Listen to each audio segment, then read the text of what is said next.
ಇದೆಲ್ಲವೂ ಕೇವಲ ತಮಾಷೆ ಮತ್ತು ಜೋಕ್ ತರಹ ಇರುತ್ತೆ, ಎಲ್ಲಿಯವರೆಗೆ ಅಂದ್ರೆ ನೀವು ಅದರಿಂದ ಮಿಲಿಯನ್ ಗಟ್ಟಲೆ ಡಾಲರ್ ಸಂಪಾದನೆ ಮಾಡುವವರೆಗೆ. ಇದು ಲಕ್ಸುರಿ ಬ್ರ್ಯಾಂಡ್ ಲಕಾಸ್ಟ್ ಅನ್ನು ಸ್ಥಾಪಿಸಿದ ಲೆಜೆಂಡರಿ ಟೆನಿಸ್ ಪ್ಲೇಯರ್ ರೆನೆ ಲಕಾಸ್ಟ್ ಅವರ ಕತೆ.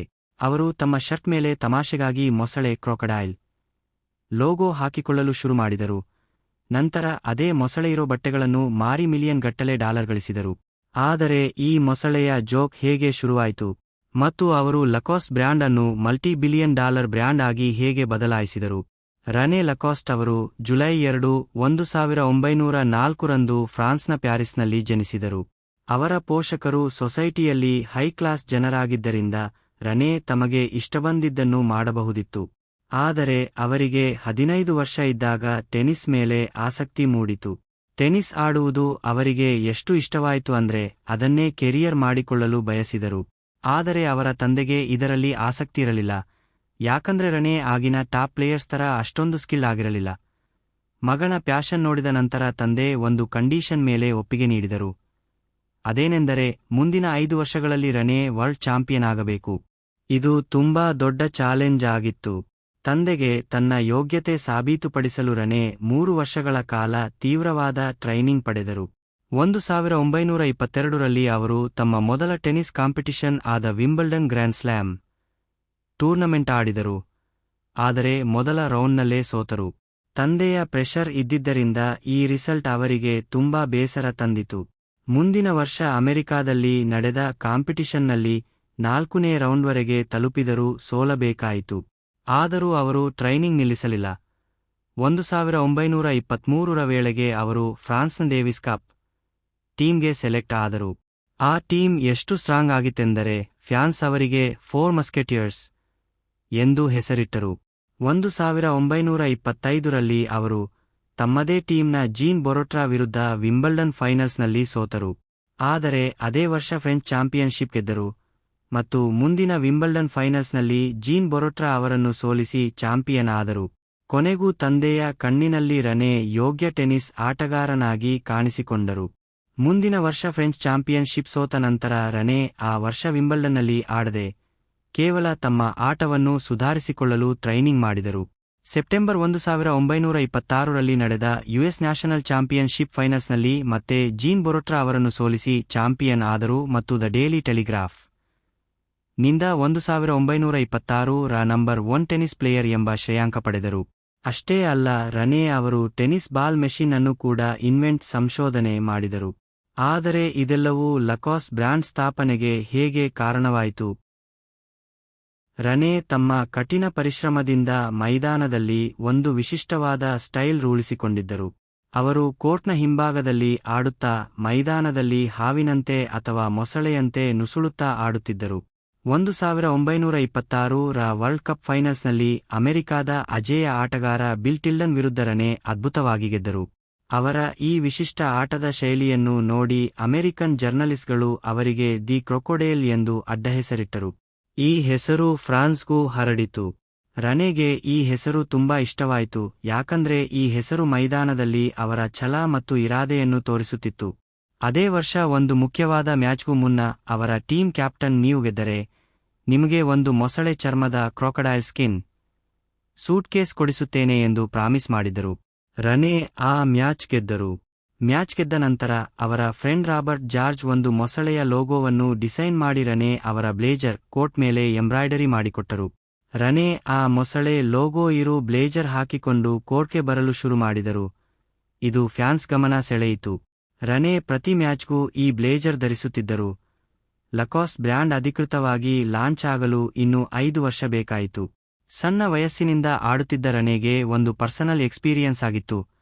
ಆಗಿನ ಕಾಲದ ಉದ್ದ ತೋಳಿನ ಬಟನ್ ಇರುವ ಶರ್ಟ್ಗಳು ಟೆನಿಸ್ ಆಡಲು ತುಂಬಾ ಅನ್ಕಂಫರ್ಟಬಲ್ ಆಗಿದ್ದವು ಮತ್ತು ಫ್ಲೆಕ್ಸಿಬಿಲಿಟಿ ನೀಡುತ್ತಿರಲಿಲ್ಲ. ಈ ಕಾರಣದಿಂದ ಅವರು ಇಂದಿನ ಅಧಿಕೃತ ಟೆನಿಸ್ ಯೂನಿಫಾರ್ಮ್ನ ಮೊದಲ ವರ್ಷನ್ ಅನ್ನು ಡಿಸೈನ್ ಮಾಡಿದರು. 1933 ರಲ್ಲಿ ರೆನೆ ಅವರು ಆಗಿನ ಫ್ರಾನ್ಸ್ನ ದೊಡ್ಡ ಹೆಣಿಗೆ ಸಂಸ್ಥೆಯ ಮಾಲೀಕರಾದ ಆಂಡ್ರೆ ಗಿಲ್ಲಿಯರ್ ಅವರ ಹತ್ತಿರ ತಮ್ಮ ಟೆನಿಸ್ ಶರ್ಟ್ನ ಮುಂಭಾಗದಲ್ಲಿ ಮೊಸಳೆ ಲೋಗೋವನ್ನು ಎಂಬ್ರಾಯ್ಡರಿ ಮಾಡಲು ಹೇಳಿದರು. ಅದಾದ ನಂತರ ಅವರು ಇನ್ನೂ ಹೆಚ್ಚಿನ ಟೀ ಶರ್ಟ್ಗಳನ್ನು ಪ್ರೊಡ್ಯೂಸ್ ಮಾಡಿದರು ಮತ್ತು ಇದು ಒಂದು ಬಿಸಿನೆಸ್ ಆಗಿ ಬದಲಾಯಿತು. ಆ ಕಂಪನಿಯನ್ನು ಅಧಿಕೃತವಾಗಿ ಲಾ ಸೊಸೈಟಿ ಕೆಮೀಸ್ ಲಕಾಸ್ಟ್ ಎಂದು ರಿಜಿಸ್ಟರ್ ಮಾಡಲಾಯಿತು ಮತ್ತು ರನೇ ಅವರನ್ನು ಬ್ರ್ಯಾಂಡ್ ಅಂಬಾಸಿಡರ್ ಆಗಿ ಬಳಸಿಕೊಳ್ಳಲಾಯಿತು. ರನೇ ಅವರ ಈ ಸ್ಪೋರ್ಟ್ಸ್ವೇರ್ ಆ ಕಾಲದಲ್ಲಿ ಒಂದು ಕ್ರಾಂತಿಕಾರಿ ರೆವಲ್ಯೂಷನರಿ ಬದಲಾವಣೆ ತಂದಿತು, ಯಾಕಂದ್ರೆ ಸಾಂಪ್ರದಾಯಿಕ ಬಟನ್ ಅಪ್ ಶರ್ಟ್ಗಳ ಬದಲಿಗೆ ಇದು ಶಾರ್ಟ್ ಸ್ಲೀವ್ ಅರ್ಧ ತೋಳಿನ ಜರ್ಸಿ ನಿಟ್ ಪೋಲೋ ಶರ್ಟ್ ಆಗಿತ್ತು. ರನೇ ಅವರ ಸ್ಪೋರ್ಟ್ಸ್ವೇರ್ ತುಂಬಾ ಪಾಪ್ಯುಲರ್ ಆದರೂ ಅವರಿಗೆ ಯುನೈಟೆಡ್ ಸ್ಟೇಟ್ಸ್ನಲ್ಲಿ ಯುಎಸ್ ಲಕಾಸ್ಟ್ ಬ್ರ್ಯಾಂಡ್ ಹೆಸರಿನಲ್ಲಿ ಪ್ರಾಡಕ್ಟ್ಗಳನ್ನು ಮಾರಾಟ ಮಾಡಲು ಲೈಸೆನ್ಸ್ ಸಿಗಲಿಲ್ಲ. 1950ರಲ್ಲಿ ಲಕಾಸ್ಟ್ ಕಂಪನಿಯು ಯುಎಸ್ನ ಐಝೋಡ್ ಎಂಬ ಕಾರ್ಪೊರೇಷನ್ ಜೊತೆ ಪಾರ್ಟ್ನರ್ಶಿಪ್ ಆರಂಭಿಸಿತು. ಅವರು ಐಝೋಡ್ ಲಕಾಸ್ಟ್ ಎಂಬ ಸಬ್ ಬ್ರ್ಯಾಂಡ್ ಕ್ರಿಯೇಟ್ ಮಾಡಿ ಲಕಾಸ್ಟ್ ಬ್ರ್ಯಾಂಡ್ನ ಬಟ್ಟೆಗಳನ್ನು ಪ್ರೊಡ್ಯೂಸ್ ಮಾಡಲು ಶುರು ಮಾಡಿದರು. ಆರಂಭದಲ್ಲಿ ಲಕಾಸ್ಟ್ ಕೇವಲ ಬಿಳಿ ಬಣ್ಣದ ಸ್ಪೋರ್ಟ್ಸ್ವೇರ್ ಮಾತ್ರ ತಯಾರಿಸುತ್ತಿತ್ತು. ಆದರೆ 1950ರಲ್ಲಿ ಐಝೋಡ್ ಜೊತೆ ಪಾರ್ಟ್ನರ್ಶಿಪ್ ಆದ ಮೇಲೆ ಬೇರೆ ಬೇರೆ ಬಣ್ಣಗಳ ಶರ್ಟ್ಗಳನ್ನು ಪ್ರೊಡ್ಯೂಸ್ ಮಾಡಲು ಆರಂಭಿಸಿತು. 1970ರ ವೇಳೆಗೆ ಲಕಾಸ್ಟ್ ಸ್ಪೋರ್ಟ್ಸ್ವೇರ್ ಯುನೈಟೆಡ್ ಸ್ಟೇಟ್ಸ್ನಲ್ಲಿ ಭಾರೀ ಪಾಪ್ಯುಲಾರಿಟಿ ಗಳಿಸಿತು. 7 ವರ್ಷಗಳ ನಂತರ ಯುಎಸ್ನಲ್ಲಿ ಐಝೋಡ್ ಲಕಾಸ್ಟ್ ಗೆ ಕಾಂಪಿಟಿಷನ್ ನೀಡಲು ಲೆ ಟಿಗ್ರೆ ಎಂಬ ಮತ್ತೊಂದು ಸ್ಪೋರ್ಟ್ಸ್ವೇರ್ ಬ್ರ್ಯಾಂಡ್ ಸ್ಥಾಪನೆಯಾಯಿತು. ಅವರು ಕೂಡ ಇವರಂತೆಯೇ ಕಂಫರ್ಟಬಲ್ ಸ್ಪೋರ್ಟ್ಸ್ವೇರ್ ತಯಾರಿಸಿದರು ಮತ್ತು ಮೊಸಳೆಯ ಬದಲಿಗೆ ಬೇರೆ ಪ್ರಾಣಿಯ ಲೋಗೋ ಬಳಸಿದರು. ಆದರೆ ಲಕಾಸ್ಟ್ ಸ್ಪೋರ್ಟ್ಸ್ವೇರ್ನ ಪಾಪ್ಯುಲಾರಿಟಿಯನ್ನು ಸೋಲಿಸುವುದು ಅವರಿಗೆ ತುಂಬಾ ಕಷ್ಟವಾಗಿತ್ತು. ಯುಎಸ್ನ ಇತರ ಸ್ಪೋರ್ಟ್ಸ್ವೇರ್ ಕಂಪನಿಗಳು ಕೂಡ ಇವರಂತೆಯೇ ಶರ್ಟ್ ಮತ್ತು ಲೋಗೋಗಳನ್ನು ಮಾಡಲು ಶುರು ಮಾಡಿದ್ದರಿಂದ ಲಕಾಸ್ಟ್ ಬ್ರ್ಯಾಂಡ್ನ ವ್ಯಾಲ್ಯೂ ಇನ್ನೂ ಹೆಚ್ಚಾಯಿತು. ರನೇ ಅವರೇ ಲಕಾಸ್ಟ್ ಬ್ರ್ಯಾಂಡ್ನ ಮೊದಲ ಅಂಬಾಸಿಡರ್ ಆಗಿದ್ದರು.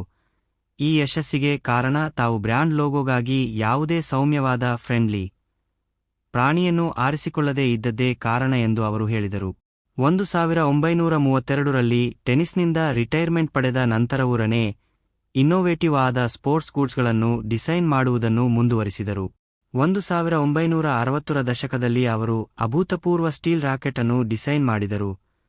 ಇದನ್ನು ಜಿಮ್ಮಿ ಕಾನರ್ಸ್ ಮತ್ತು ಇತರ ಟಾಪ್ ಪ್ಲೇಯರ್ಸ್ ಬಳಸಿದರು.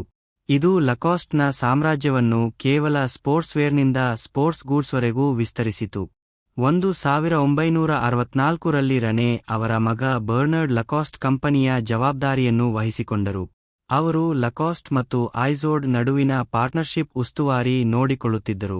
ಆದರೆ 70 ಮತ್ತು 80ರ ದಶಕದಲ್ಲಿ ಹದಿಹರೆಯದವರು ಟೀನೇಜರ್ಸ್ ಆ ಶರ್ಟ್ ಅನ್ನು ಐಝೋಡ್ ಲಕಾಸ್ಟ್ ಎನ್ನುವ ಬದಲಿಗೆ ಬರೀ ಐಝೋಡ್ ಎಂದು ಕರೆಯಲು ಶುರು ಮಾಡಿದರು. ಆದರೂ ಇವೆರಡೂ ಬ್ರ್ಯಾಂಡ್ಗಳ ಒಕ್ಕೂಟವು ಲಾಭದಾಯಕವಾಗಿಯೇ ಇತ್ತು. ಆದರೆ ಐಝೋಡ್ ಲಕಾಸ್ಟ್ನ ಪೇರೆಂಟ್ ಕಂಪನಿಯಾದ ಕ್ರಿಸ್ಟಲ್ ಬ್ರ್ಯಾಂಡ್ಸ್ ಇನ್ಕಾರ್ಪೊರೇಟೆಡ್ ಇತರ ಬಿಸಿನೆಸ್ ನಷ್ಟಗಳಿಂದಾಗಿ ಸಾಲದಲ್ಲಿ ಮುಳುಗಿತು. ಸಾಲ ತೀರಿಸಲು ಆ ಕಂಪನಿಯು ಐಝೋಡ್ ಮತ್ತು ಲಕಾಸ್ಟ್ ಅನ್ನು ಬೇರ್ಪಡಿಸಲು ಪ್ರಯತ್ನಿಸಿತು. ಆದರೆ ಕೊನೆಗೆ ಕ್ರಿಸ್ಟಲ್ ಕಂಪನಿಯು ಲಕಾಸ್ಟ್ನಲ್ಲಿದ್ದ ತನ್ನ ಅರ್ಧದಷ್ಟು ಪಾಲನ್ನು ಮೂಲ ಫ್ರೆಂಚ್ ಕಂಪನಿಗೆ ಮರಳಿ ಮಾರಬೇಕಾಯಿತು ಮತ್ತು ಐಝೋಡ್ ಅನ್ನು 1993ರಲ್ಲಿ ಮತ್ತೊಂದು ಕಂಪನಿಗೆ ಮಾರಾಟ ಮಾಡಲಾಯಿತು. ಇದರೊಂದಿಗೆ ಲಕಾಸ್ಟ್ ಮತ್ತು ಐಝೋಡ್ ಪಾರ್ಟ್ನರ್ಶಿಪ್ ಕೊನೆಗೊಂಡಿತು. ಅಮೆರಿಕಾದಲ್ಲಿ ತನ್ನದೇ ಸ್ವಂತ ಬ್ರ್ಯಾಂಡ್ ಹೆಸರಿನಲ್ಲಿ ಶರ್ಟ್ಗಳನ್ನು ಡಿಸ್ಟ್ರಿಬ್ಯೂಟ್ ಮಾಡುವ ಎಕ್ಸ್ಕ್ಲೂಸಿವ್ ರೈಟ್ಸ್ ಅನ್ನು ಲಕಾಸ್ಟ್ ಮರಳಿ ಪಡೆಯಿತು. 1990ರಲ್ಲಿ ಲಕಾಸ್ಟ್ ಚೀನಾದ ಕ್ರೊಕೊಡೈಲ್ ಎಂಬ ಕಂಪನಿಯೊಂದಿಗೆ ಇದ್ದ ದೀರ್ಘಕಾಲದ ಬ್ರ್ಯಾಂಡ್ ಐಡೆಂಟಿಟಿ ವಿವಾದವನ್ನು ಕೊನೆಗೊಳಿಸಿತು. ಇದೆಲ್ಲವೂ ಸೆಟಲ್ ಆದ ಮೇಲೆ ಕಂಪನಿಯನ್ನು ಮುಂದಕ್ಕೆ ಕೊಂಡೊಯ್ಯಲು ಹೊಸ ಮ್ಯಾನೇಜ್ಮೆಂಟ್ ಅಗತ್ಯವಿದೆ ಎಂದು ಬರ್ನಾರ್ಡ್ ಲಕಾಸ್ಟ್ ನಿರ್ಧರಿಸಿದರು. ಅಕ್ಟೋಬರ್ 12, 1996ರಂದು ದಿ ಕ್ರೊಕೊಡೈಲ್ ರನೇ ಲಕಾಸ್ಟ್ ತಮ್ಮ 92ನೇ ವಯಸ್ಸಿನಲ್ಲಿ ನಿಧನರಾದರು. ಕಂಪನಿಯು ತನ್ನ ಸಂಸ್ಥಾಪಕರ ಅಗಲಿಕೆಗೆ ಕಂಬನಿ ಮಿಡಿಯುತ್ತಲೇ ಭವಿಷ್ಯದತ್ತ ಮುಖ ಮಾಡಿತು. 2000 ಇಸವಿಯಲ್ಲಿ ಲಕಾಸ್ಟ್ನ ಕ್ರಿಯೇಟಿವ್ ಡೈರೆಕ್ಟರ್ ಅನ್ನು ಜಿಲ್ ರೋಷಿಯರ್ ಅವರಿಂದ ಕ್ರಿಸ್ಟೋಫ್ ಲೆಮೈರ್ ಅವರಿಗೆ ಬದಲಾಯಿಸುವ ಮೂಲಕ ಹೊಸ ಪ್ಲಾನ್ ಆರಂಭಿಸಲಾಯಿತು. ಈ ನಿರ್ಧಾರವು ಲಕಾಸ್ಟ್ ಅನ್ನು ಕೇವಲ ಒಂದು ಸ್ಪೋರ್ಟ್ಸ್ವೇರ್ ಕಂಪನಿಯಾಗಿ ಮಾತ್ರವಲ್ಲದೆ ಒಂದು ಲಕ್ಸುರಿ ಫ್ಯಾಷನ್ ಬ್ರ್ಯಾಂಡ್ ಆಗಿ ಮರುಸ್ಥಾಪಿಸಲು ಸಹಾಯ ಮಾಡಿತು. ಹೊಸ ಅಡ್ಮಿನಿಸ್ಟ್ರೇಷನ್ ಅಡಿಯಲ್ಲಿ ಲಕಾಸ್ಟ್ ಕೇವಲ ಬಟ್ಟೆಗಳಿಗೆ ಸೀಮಿತವಾಗದೆ ತನ್ನ ಪ್ರಾಡಕ್ಟ್ಗಳನ್ನು ವೈವಿಧ್ಯಗೊಳಿಸಿತು. ಫ್ಯಾಷನ್ನ ಇತರ ಕ್ಷೇತ್ರಗಳಿಗೂ ವಿಸ್ತರಿಸಿ ಫುಟ್ವೇರ್, ಐವೇರ್, ಕನ್ನಡಕ, ಲೆದರ್ ಗೂಡ್ಸ್, ಒಳ ಉಡುಪುಗಳು, ಪರ್ಫ್ಯೂಮ್, ಟವೆಲ್ ಮತ್ತು ವಾಚ್ಗಳನ್ನು ಪ್ರೊಡ್ಯೂಸ್ ಮಾಡಲು ಶುರು ಮಾಡಿತು. 2005ರಲ್ಲಿ ಬರ್ನಾರ್ಡ್ ಲಕಾಸ್ಟ್ ಅನಾರೋಗ್ಯಕ್ಕೆ ಒಳಗಾದಾಗ ಕಂಪನಿಯನ್ನು ತಮ್ಮ ಕಿರಿಯ ಸಹೋದರ ಮೈಕಲ್ ಲಕಾಸ್ಟ್ ಅವರಿಗೆ ಹಸ್ತಾಂತರಿಸಿದರು. ಮೈಕಲ್ ಕಂಪನಿಯಲ್ಲಿ ತಮ್ಮ ಸಹೋದರನೊಂದಿಗೆ ವರ್ಷಗಟ್ಟಲೆ ಕೆಲಸ ಮಾಡಿದ್ದರಿಂದ ಆ ಪರಂಪರೆಯನ್ನು ಮುಂದುವರಿಸಲು ಸಂಪೂರ್ಣ ಶಕ್ತರಾಗಿದ್ದರು. ಮಾರ್ಚ್ 21, 2006ರಂದು ಬರ್ನಾರ್ಡ್ ನಿಧನರಾದರು. ಮೈಕಲ್ ಆಡಳಿತ ವಹಿಸಿಕೊಂಡ ನಂತರ ಲಕಾಸ್ಟ್ ತನ್ನ ಟ್ರೇಡ್ಮಾರ್ಕ್ ಅನ್ನು ಇತರ ಕಂಪನಿಗಳಿಗೆ ಲೈಸೆನ್ಸ್ ನೀಡಲು ಶುರುಮಾಡಿತು. ಆದರೆ ಆ ನಿರ್ಧಾರ ಕೆಲವೇ ವರ್ಷಗಳಲ್ಲಿ ಬದಲಾಯಿತು. ಪ್ರಸ್ತುತ ಲಕಾಸ್ಟ್ ಪೋಲೋ ಶರ್ಟ್ಗಳನ್ನು ಥೈಲ್ಯಾಂಡ್ ಮತ್ತು ಚೀನಾದಲ್ಲಿ ಲೈಸೆನ್ಸ್ ಅಡಿಯಲ್ಲಿ ಮ್ಯಾನುಫ್ಯಾಕ್ಚರ್ ಮಾಡಲಾಗುತ್ತಿದ್ದರೂ ದೇವನ್ಲೆ ಕಂಪನಿಯು ಈಗ ವಿಶ್ವಾದ್ಯಂತ ಲಕಾಸ್ಟ್ ಬಟ್ಟೆಗಳ ಎಕ್ಸ್ಕ್ಲೂಸಿವ್ ಲೈಸೆನ್ಸ್ ಹೊಂದಿದೆ. ಕಂಪನಿಯು ಇನ್ನೂ ಎತ್ತರಕ್ಕೆ ಬೆಳೆಯಿತು ಮತ್ತು ತನ್ನ ಸಾಮ್ರಾಜ್ಯವನ್ನು ವಿಸ್ತರಿಸುತ್ತಲೇ ಹೋಯಿತು. 2007ರಲ್ಲಿ ಲಕಾಸ್ಟ್ ಯುಎಸ್ ಮಾರ್ಕೆಟ್ಗಾಗಿ ಇ-ಕಾಮರ್ಸ್ ಸೈಟ್ ಅನ್ನು ಪರಿಚಯಿಸಿತು ಮತ್ತು 2010ರ ವೇಳೆಗೆ ಸೆಲೆಬ್ರಿಟಿಗಳನ್ನು ಬ್ರ್ಯಾಂಡ್ ಅಂಬಾಸಿಡರ್ ಆಗಿ ಬಳಸಿಕೊಳ್ಳಲು ಶುರುಮಾಡಿತು. ಅದರಲ್ಲಿ ಅತ್ಯಂತ ಪ್ರಮುಖರೆಂದರೆ ಟೆನಿಸ್ ಪ್ಲೇಯರ್ ನೋವಾಕ್ ಜೋಕೋವಿಚ್. ಅವರಿಗೆ ಹೊಸ ಮೊಸಳೆ ದ ನ್ಯೂ ಕ್ರೊಕೊಡೈಲ್ ಎಂದು ಹೆಸರಿಡಲಾಯಿತು. ನೊವಾಕ್ ಅವರು ಬ್ರ್ಯಾಂಡ್ ಸಂಸ್ಥಾಪಕ ರೆನೆ ಲಕಾಸ್ಟ್ ಅವರ ನಂತರ ನಾನು ಹೊಸ ಮೊಸಳೆಯಾಗಲು ಹೆಮ್ಮೆಪಡುತ್ತೇನೆ ಎಂದರು. ನೊವಾಕ್ ಅವರಿಗೆ 2017ರಿಂದ ಆರಂಭವಾಗುವಂತೆ 5 ವರ್ಷಗಳ ಬ್ರ್ಯಾಂಡ್ ಅಂಬಾಸಿಡರ್ ಕಾಂಟ್ರಾಕ್ಟ್ ನೀಡಲಾಯಿತು. ಇಂದು ಲಕಾಸ್ಟ್ ಬ್ರ್ಯಾಂಡ್ನ ಆ ಮೊಸಳೆ ಲೋಗೋನೇ ಕಂಪನಿಯ ಪರವಾಗಿ ಮಾತನಾಡುತ್ತದೆ. ಈ ಬ್ರ್ಯಾಂಡ್ ವಿವಿಧ ಕಮ್ಯುನಿಟಿಗಳ ಸೋಷಿಯಲ್ ಮೀಡಿಯಾದಲ್ಲಿ ಮತ್ತು ಹೊರಗೆ ಮಿಲಿಯನ್ ಗಟ್ಟಲೆ ಫ್ಯಾನ್ಸ್ ಹೊಂದಿದ್ದು ಅತ್ಯಂತ ಪಾಪ್ಯುಲರ್ ಆಗಿದೆ. ಲಕಾಸ್ಟ್ ಕಂಪನಿಯು ಮಕ್ಕಳು ಶಾಲೆಗಳಲ್ಲಿ ಸ್ಪೋರ್ಟ್ಸ್ ಆಡಲು ಮತ್ತು ಅವರಿಗೆ ಒಂದು ಸಪೋರ್ಟಿವ್ ಕಮ್ಯುನಿಟಿ ನೀಡಲು ರೆನೆ ಲಕಾಸ್ಟ್ ಫೌಂಡೇಶನ್ ಅನ್ನು ಕೂಡ ಆರಂಭಿಸಿದೆ. ಕೇವಲ ಒಂದು ಜೋಕ್ ಅಥವಾ ಅಡ್ಡಹೆಸರಿನಿಂದ ಆರಂಭವಾದ ಕಂಪನಿ ಇಂದು ಬಿಲಿಯನ್ US$ ಮೌಲ್ಯದ ಬ್ರ್ಯಾಂಡ್ ಆಗಿ ಬೆಳೆದು ನಿಂತಿದೆ. ನೀವೆಲ್ಲಾದರೂ ಮೊಸಳೆ ಸಿಂಬಲ್ ಇರೋ ಡಿಸೈನರ್ ಬಟ್ಟೆಗಳನ್ನು ನೋಡಿದ್ದೀರಾ? ಅದರ ಅರ್ಥ ಏನೆಂದು ನೀವು ಅಂದುಕೊಂಡಿದ್ದೀರಿ? ಲಕಾಸ್ಟ್ ಬ್ರ್ಯಾಂಡ್ ಪ್ರಾಡಕ್ಟ್ ಖರೀದಿಸಲು ಪ್ರಯತ್ನಿಸಿದ್ದೀರಾ? ಅದು ತುಂಬಾ ದುಬಾರಿಯಾಗಿದೆ. ನಿಮ್ಮ ಅನಿಸಿಕೆಗಳನ್ನು ಕೆಳಗೆ ಕಾಮೆಂಟ್ ಮಾಡಿ. ಈ ವಿಡಿಯೋ ಲೈಕ್ ಮಾಡುವುದನ್ನು ಮರೆಯಬೇಡಿ ಮತ್ತು ನಮ್ಮ ಚಾನೆಲ್ನ ಇತರ ವಿಡಿಯೋಗಳನ್ನು ನೋಡಿ.